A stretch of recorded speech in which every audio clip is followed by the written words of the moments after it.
News కు స్వాగతం. ముందుగా హెడ్లైన్స్. అభివృద్ధికే పట్టం మోదీ.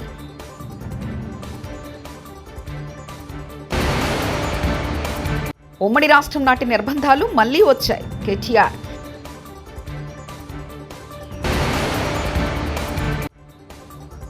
హిందూపురంలో వివాహ రిసెప్షన్లో బాలకృష్ణ సందడి.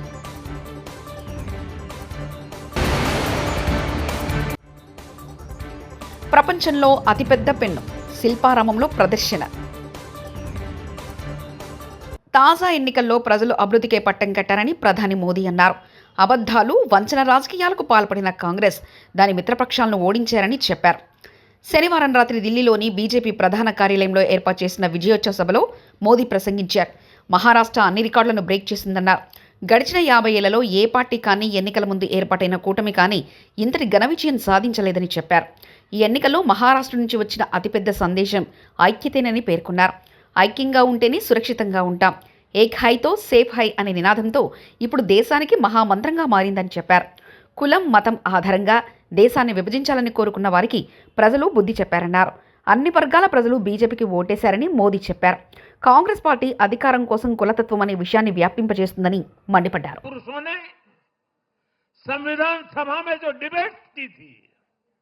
उसमें भी इसके बारे में बहुत विस्तार से चर्चा हुई थी, लेकिन कांग्रेस के इस परिवार ने झूठे सेक्युलरिज्म के नाम पर उस महान परंपरा को तबाह करके रख दिया है. कांग्रेस ने तुष्टीकरण का जो बीज बोया वो संविधान निर्माताओं के साथ बहुत बड़ा विश्वासघात है. और ये विश्वासघात मैं बहुत जिम्मेवारी के साथ बोल रहा हूं. संविधान के साथ इस परिवार का विश्वासघात है. दशकों तक कांग्रेस ने देश में यही खेल खेला. कांग्रेस ने तुष्टीकरण के लिए कानून बनाए. सुप्रीम कोर्ट के आदेश तक की परवाह नहीं की. इसका एक उदाहरण वक्फ बोर्ड है. రేవంత్ రెడ్డికి అబద్ధం ఆడడానికి సిగ్గుండాలి. లగచర్లలో అది ఫార్మాసిటీ కాదు, ఇండస్ట్రియల్ కారిడార్ అని రేవంత్ రెడ్డి మాట మార్చిండు. జూలై 2024లో నీ ప్రభుత్వం లగచర్లో ఫార్మాసిటీ ఏర్పాటు చేస్తూ గెజెట్ ఇచ్చింది. కానీ ప్రజలు తిరగబడితే మాట మార్చి అది ఇండస్ట్రియల్ కారిడార్ అంటున్నావు. ముందు గెజెట్ నోటిఫికేషన్ రద్దు చేయి, మళ్ళీ ఇండస్ట్రియల్ కారిడార్ పెడుతున్నట్లు కొత్త గెజెట్ నోటిఫికేషన్ ఇవ్వు అంటూ హరీష్ రావు వ్యాఖ్యానించారు. 24 నాడు లగిచర్ల ప్రాంతంలో ఫార్మాసిటీ ఏర్పాటు చేస్తూ నీ ప్రభుత్వం గెజెట్ ఇచ్చింది. నువ్వేమో ప్రజలు తిరగబడితే ఇప్పుడు మెల్లగా మాట మార్చి లేలే అది ఇండస్ట్రియల్ ఎస్టేట్ అని మాట్లాడుతున్నావు. నువ్వు చూసుకో ఒకసారి, నువ్వు ఇచ్చిన గెజిట్ 19 జూలై 2024 నాడు ఫార్మాసిటీ ఏర్పాటు చేస్తున్నట్టు నువ్వు గెజిట్ ఇచ్చినావు. సరే, నిజాన్ని నిర్భయంగా ఒప్పుకో, తప్పయింది, నేను ఫార్మాసిటీకే ఇచ్చిన, నేను పొరపాటు చేసిన, ఆ ఫార్మాసిటీ గెజిట్ ను విత్డ్రా చేసుకుంటున్నా అని చెప్పి విత్డ్రా చేసుకో. తప్పును బహిరంగంగా ఒప్పుకుంటే ప్రజలు క్షమిస్తారు, బుకాయిస్తే ప్రజలు క్షమించారు. నువ్వు బుకాయించే ప్రయత్నం చేస్తున్నావు. 19th జూలై 2024 నాడు ఫార్మాసిటీ ఏర్పాటు చేస్తూ నువ్వు గెజిట్ నోటిఫికేషన్ ఇచ్చినావు. దాన్ని రద్దు చేయి, ఫస్ట్ దాన్ని విత్డ్రా చేసుకో. అది ఇండస్ట్రియల్ ఎస్టేట్ గా మళ్ళీ కొత్త గెజిట్ నోటిఫికేషన్ ఇస్తేనే అది ప్రజలు నమ్మేటువంటి అవకాశం ఉంటుంది. అయినా అక్కడ ప్రజలు ఏమంటున్నారు, అసలు నీ నియోజకవర్గంలో నిన్ను ఓటేసి గెలిపించిన ప్రజలతో మాట్లాడడానికి నీకు ఎందుకు అంత భయం? వెళ్ళు, ఆ గ్రామానికి వెళ్ళు, ఆ ప్రజలతో కూర్చో, ఆ ప్రజలతో కూర్చొని మాట్లాడు. పోలీసులను హంగు ఆర్భాటాలు లేకుండా ఆ ప్రజల దగ్గరికి వెళ్ళు, ఆ ప్రజలతో కూర్చొని మాట్లాడి వాళ్ళ సమస్యని పరిష్కరించు. కానీ పోలీసులను ఉపయోగించో, అక్రమ కేసులు పెట్టో నువ్వు బెదిరిస్తే నడవదు. బీఆర్ఎస్ వర్కింగ్ ప్రెసిడెంట్ మాజీ మంత్రి కేటీఆర్ కాంగ్రెస్ ప్రభుత్వంపై తీవ్ర స్థాయిలో విమర్శలు గుప్పించారు. ఈ సందర్భంగా ఆదివారం ఆయన తెలంగాణ భవన్లో మీడియాతో మాట్లాడుతూ నవంబర్ 29న ఘనంగా దీక్షా దివస్ నిర్వహించాలని పార్టీ శ్రేణులకు పిలుపునిచ్చారు. రేవంత్ రెడ్డి పాలనలో ఉమ్మడి రాష్ట్రం నాటి నిర్బంధాలు మళ్లీ వచ్చాయన్నారు. కేసీఆర్ స్ఫూర్తితో కాంగ్రెస్ కబంధ హస్తాల నుంచి తెలంగాణ ప్రజలను కాపాడుకుంటామని తెలిపారు. సచ్చుడో తెలంగాణ వచ్చుడో అని తెగువను ప్రదర్శించిన నాయకుడికి అండగా నిలబడి దేశ రాజకీయ వ్యవస్థనే కాశ్మీర్ నుంచి కన్యాకుమారి దాకా కదిలించిన ఒక సందర్భం దీక్షా దివస్. అందరినీ మెప్పించి ఒప్పించి దేశ రాజకీయ వ్యవస్థను, రాష్ట్రంలో ఉండే రాజకీయ వ్యవస్థను కులాలకు మతాలకు అతీతంగా అందరినీ కూడా కలిపిన ఒక సందర్భం దీక్షా దివస్. నాటి సమైక్య రాష్ట్రంలో అప్పుడున్న కాంగ్రెస్ పరిపాలనలో తెలంగాణలోని ప్రతి వర్గం, ప్రతి మనిషి బతుకు చిద్రమైపోయిన పరిస్థితి. మళ్ళీ ఈరోజు ఆ పరిస్థితులు తిరిగి కనబడతా ఉన్నాయి. అదే నిర్బంధం, అదే అణిచివేత, అవే దుర్భర పరిస్థితులు, అవే ఆందోళనకరమైన నేపథ్యం మళ్ళీ ఒకసారి కాంగ్రెస్ ప్రభుత్వం రాగానే కనబడతా ఉన్నది.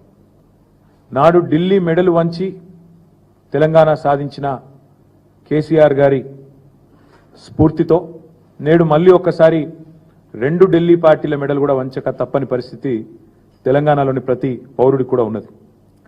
కాంగ్రెస్కు అధికారం ఇస్తే తిరిగి తెలంగాణలో బతుకు అంధకారమయమైపోయిన పరిస్థితి అనే మాట ఈరోజు ఒక వర్గం కాదు, గ్రామీణ ప్రాంతాల్లోని రైతులను మొదలు పెడితే, పట్టణ ప్రాంతాల్లో ఉండే ఆటో సోదరుల నుంచి మొదలు పెడితే, హైదరాబాద్లో ఉండే నిర్మాణ రంగంలో ఉండే కూలీల దాకా ఇవాళ అట్టడుగు స్థాయి నుంచి సంపన్న వర్గాల దాకా ప్రతి ఒక్కరు కూడా ఇవాళ బాధపడుతున్న రోజు కాంగ్రెస్ ప్రభుత్వంలో తెలంగాణలో కనబడుతూ ఉంది. అందుకే ఈ దీక్షా దివస్ నుండి స్ఫూర్తి పొంది 15 ఏళ్ల కిందట కేసీఆర్ గారు ఎట్లయితే ఆనాడు తన సంకల్ప బలంతో అందరినీ కూడా ఒప్పించి మెప్పించి అందరినీ కలిపి ఏ రకంగానైతే ముందుకు పోయినామో అదే పద్ధతిలో కాంగ్రెస్ కబంధ హస్తాల నుండి 4 కోట్ల తెలంగాణ ప్రజలను కాపాడుకోవడానికి మరో సంకల్ప దీక్ష కూడా చేపట్టాల్సిన తరుణం ఆసన్నమైంది. ఆనాడైనా ఈనాడైనా ఏనాడైనా తెలంగాణకు పెద్దలు ప్రొఫెసర్ జయశంకర్ గారు ఇప్పుడు చెప్పేది స్వీయ రాజకీయ అస్తిత్వమే శ్రీరామ రక్ష అని చెప్పేది. ఈరోజు కేసీఆర్ గారి రూపంలో ప్రజలు తిరిగి మళ్ళీ ఒక్కసారి కేసీఆర్ గారి నాయకత్వాన్ని, ఆ పాలనను, ఆ పరిస్థితిని ఏదైతే తిరిగి కోరుకుంటా ఉన్నారో దానికోసం అందరం కూడా మా పార్టీ శ్రేణులు ఉద్యుక్తులై కలిసికట్టుగా ముందుకు పోవాల్సిన సందర్భం. 29 నవంబర్ మా అన్ని జిల్లా పార్టీ కార్యాలయాల్లో పెద్ద ఎత్తున దీక్షా దివస్ కార్యక్రమాన్ని నిర్వహించబోతా ఉన్నాం. 33 జిల్లా కేంద్రాలు అంతటా కూడా ఈ కార్యక్రమాన్ని ఘనంగా నిర్వహించాలని చెప్పి నిన్న కొంతమంది సీనియర్ నాయకులందరం కూడా సమావేశమైనాం. కేసీఆర్ గారి నాయకత్వం ఉద్యమంలో కానీ అదేవిధంగా పరిపాలనలో కానీ ఏదైతే ఒక చెరగని ముద్ర వేసిందో దాన్ని మళ్ళీ గుర్తు చేసుకుంటూ అక్కడి నుంచి స్ఫూర్తి పొంది మళ్ళొక్కసారి 2 జాతీయ పార్టీలకు బుద్ధి చెప్పే విధంగా కదం తొక్కుతాం. 29 నవంబర్ నాడు దీక్షా దివస్తో తెలంగాణ వ్యాప్తంగా మా పార్టీ శ్రేణులు ఎక్కడికక్కడ కదం తొక్కాలని చెప్పి కూడా విజ్ఞప్తి చేస్తూ ఈ కార్యక్రమానికి అన్ని జిల్లాలకు కూడా సీనియర్ నాయకులను ఇన్ఛార్జీలుగా నియమిస్తూ ఉన్నాం. ఎమ్మెల్సీలు ఉన్నారు, మాజీ ఎంపీలు ఉన్నారు, కొంతమంది ప్రస్తుత ఎంపీలు, సీనియర్ నాయకులు ఎవరెవరైతే ఉన్నారో వారందరి లిస్టు కూడా మీకు అందజేస్తాం. వారందరినీ ఇన్ఛార్జీలుగా నియమిస్తూ ఉన్నాం. వారు 26 తారీఖు నాడు ప్రతి జిల్లాలో కూడా జిల్లా ముఖ్య నాయకులు కార్యకర్తలతో అన్ని జిల్లాల్లో కూడా సమావేశాలు నిర్వహించడం జరుగుతుంది. 29 కార్యక్రమానికి దీక్షా దివస్కి సన్నాహక సమావేశం 26 నాడు ప్రతి జిల్లాలో కూడా జరుగుతుంది. దాని తదనంతరం 27, 28 కార్యక్రమాలు కూడా చేసుకొని 29 నాడు దీక్షా దివస్ని ఘనంగా నిర్వహించబోతా ఉన్నాం. ఎక్కడైతే కేసీఆర్ గారు అల్టిమేట్గా తన దీక్షను ఫలవంతం చేసి ఆనాడు తెలంగాణ ప్రజల దశాబ్దాల కోరిక అయిన తెలంగాణ రాష్ట్రాన్ని సాధించడంతో డిసెంబర్ 9 నాడు ముగించారు. ఆ రోజు డిసెంబర్ 9 నాడు మేడ్చల్లో తెలంగాణ తల్లి విగ్రహావిష్కరణతో డిసెంబర్ 9 నాడు యాదాద్రికి పోటెత్తిన భక్తులు ఆదివారం సెలవు దినం, పైగా కార్తీక మాసం కావడంతో యాదాద్రి లక్ష్మీ నరసింహస్వామి వారిని దర్శించుకునేందుకు పోటెత్తారు భక్తజనం. స్వామివారి ఉచిత దర్శనానికి దాదాపు 2 గంటల సమయం పట్టింది.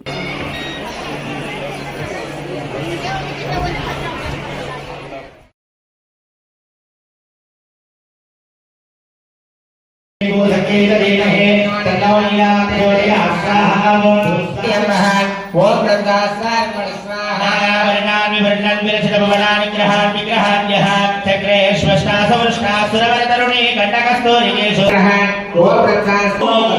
మరి ఇంత రాత్రి వరకు ఎక్కడ ఉన్నావు అని అడిగింది.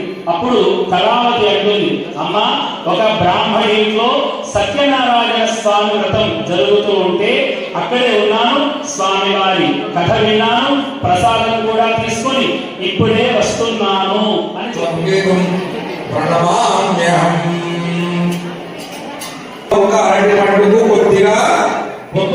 తిరుమల శ్రీవారిని సినీ నటుడు శివాజీ దర్శించుకున్నారు. ఆదివారం వీఐపీ ప్రారంభ విరామ దర్శన సమయంలో ఆయన స్వామివారి సేవలో పాల్గొన్నారు. తిరుమల తిరుపతి దేవస్థాన అధికారులు శివాజీకి స్వాగతం పలికి దర్శన ఏర్పాట్లు చేశారు. దర్శనానంతరం ఆయనకు రంగనాయకుల మండపంలో పండితులు వేద ఆశీర్వచనం చేసి స్వామివారి తీర్థప్రసాదాలు అందజేశారు. ఈ సందర్భంగా ఆలయం వెలుపల మీడియాతో మాట్లాడిన శివాజీ ప్రస్తుతం తిరుమలలో సౌకర్యాలు బాగున్నాయని కొనియాడారు.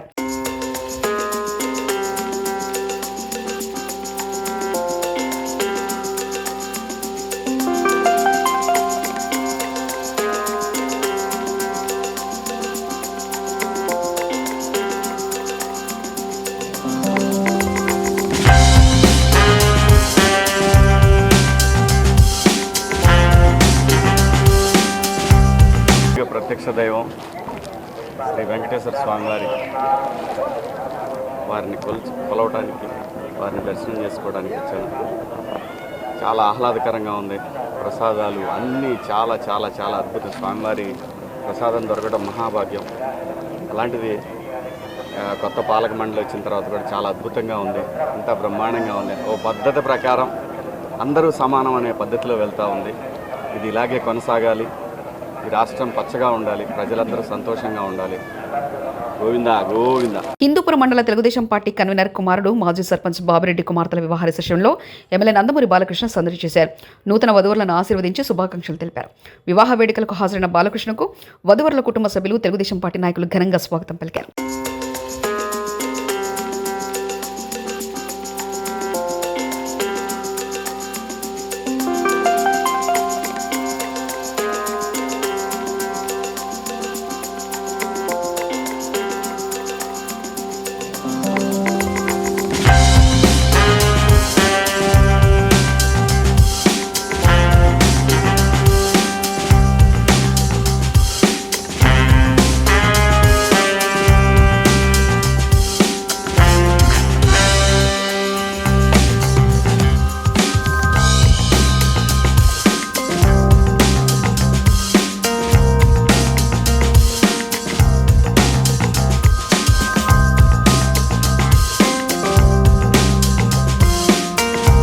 హైదరాబాద్ మాదాపురంలోని శిల్పారామం వేదికగా జరుగుతున్న లోక్మాంతంలో ప్రపంచంలో అతిపెద్ద కలం ప్రత్యేక ఆకర్షణగా నిలిచింది. ఈ పెన్నును తిలకించేందుకు కళాప్రియులు తరలివచ్చారు. తమ ఫోన్లలో స్వీయ చిత్రాలు తీసుకుని సందడి చేశారు. నిజామాబాద్కు చెందిన ఎంఎస్ ఆచార్య ఈ పెన్నును రూపొందించారు. దానిపై వివిధ రాష్ట్రాలకు చెందిన కళారూపాలను తీర్చిదిద్దారు. దీన్ని 2019లో రూపొందించగా తయారీకి దాదాపు 448 గంటల సమయం, 4 లక్షల వరకు ఖర్చు చేసినట్లు ఆచార్య తెలిపారు. 2011లో పెన్నును ఆవిష్కరించాక గిన్నిస్ రికార్డుతో పాటు అనేక అవార్డులను సొంతం చేసుకున్నట్లు చెప్పారు. ఈ పెన్నును ప్రధాని మోదీకి అంకితం చేస్తామన్నారు. కార్తీక మాసం ఆదివారం సెలవు దినం కావడంతో భద్రాద్రి రామయ్య సన్నిధిలో భక్తుల రద్దీ పెరిగింది. వివిధ ప్రాంతాల నుంచి వచ్చిన భక్తులు తెల్లవారుజాము నుంచి స్వామివారి దర్శనానికి తరలిరావడంతో ఆలయ ప్రాంగణమంతా కిటకిటలాడింది. ఈ సందర్భంగా ప్రధాన ఆలయంలో లక్ష్మణ సమేత శ్రీ సీతారాముల మూలమూర్తులకు ఆలయ అర్చకులు పంచామృతాలతో అభిషేకం నిర్వహించారు. అనంతరం బంగారు పుష్పలతో అర్చన చేశారు. బేడా మండపం వద్ద సీతారాములో జరుగుతున్న నిత్య కళ్యాణ వేడుకలు దంపతులు అధిక సంఖ్యలో పాల్గొన్నారు. ఉచిత ప్రత్యేక దర్శన క్యూ లైన్లు భక్తులతో రద్దీగా మారాయి.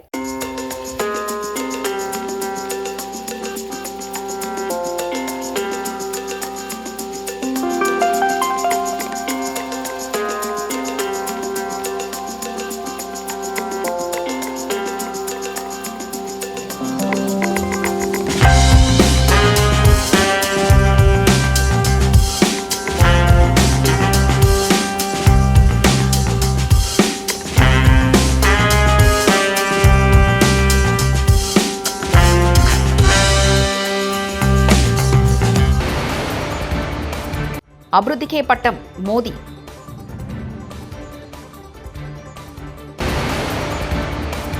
ఉమ్మడి రాష్ట్రం నాటి నిర్బంధాలు మళ్లీ వచ్చాయి. కేటీఆర్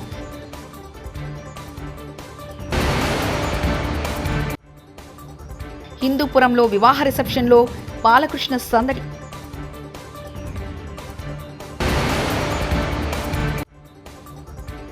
ప్రపంచంలో అతిపెద్ద పెన్ను శిల్పారామంలో ప్రదర్శన. ఇవి బులెటిన్ విశేషాలు.